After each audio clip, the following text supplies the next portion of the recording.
Fundamental health it's basically two core categories. The first one is the quality assessment. So that is one of the only variables that is a little more subjective.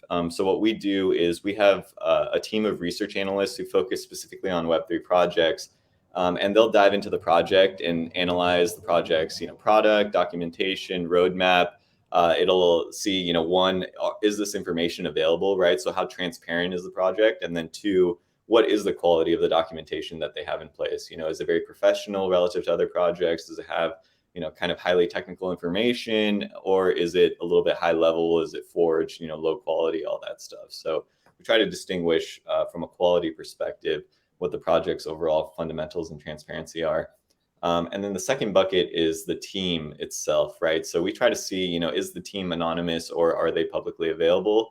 And then to take that one step further, we also check for KYC verification. So, if a project has a team, it may not be fully secure if that team is transparent, but if that team has been vetted, gone through a very reputable background check, such as the Certic KYC service, that gives kind of a level of assurance and a deeper level of trust in that score category. So yeah, really kind of those two buckets, quality and team identity.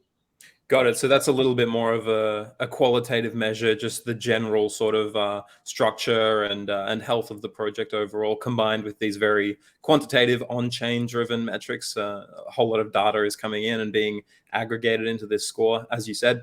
It's really good to see. Like, yeah, these 6 different categories, I think, give a really comprehensive picture.